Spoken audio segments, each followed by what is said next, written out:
নমস্কার বন্ধুরা, আজ আমি আপনাদের একটা রেসিপি বানিয়ে দেখাবো। চিংড়ি মাছের হালকা ঝোল এই গরমের দিনে খুব ভালো লাগবে। চিংড়ি মাছের ঝোল বানানোর জন্য আমি এখানে 250 গ্রাম চিংড়ি নিয়েছি। এই যে চিংড়িটা এরকম সাইজ। এই যে কিছুটা আমি এখানে বেছেছি, আমি পুরোটা খোসা ফেলবো না, মাথার দিক দিয়ে এরকম করে এই যে পুরো খোসাটা ফেলবো না, এরকম করে বেছে নেব মাছগুলো। তো চলো তাহলে আমি মাছগুলো বেছে নিই, তারপরে দেখাচ্ছি। চিংড়ি মাছটা বেছে আমি পরিষ্কার করে নিয়েছি।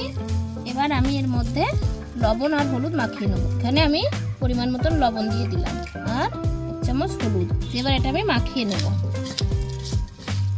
কড়াইতে আমি সরষের তেল দিয়ে দিয়েছি, তেলটা আমার গরম হয়ে গেছে। এবার আমি চিংড়ি মাছগুলো দিয়ে দেব। মাছটাকে আমি হালকা করে ভেজে নেব।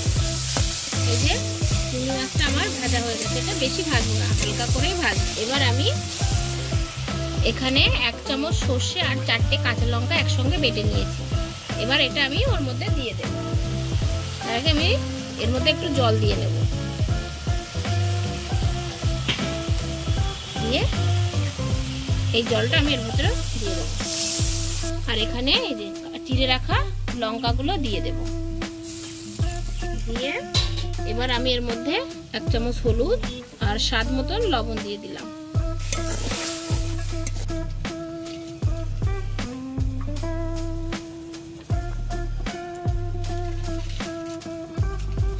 এই যে চিংড়ি মাছের ঝোলটা আমি একটু হালকা হালকাই করেছি, আপনারা চাইলে এটা গাঢ় ভাবেই করতে পারেন। এটা আমি একটু হালকা করেছি, একটু ভাত দিয়ে খাওয়া হবে। এই যে আমি ঝোলটা এরকম রেখেছি। এবার আমি এর মধ্যে 1 চামচ মতো সরষের তেল দিয়ে দেব।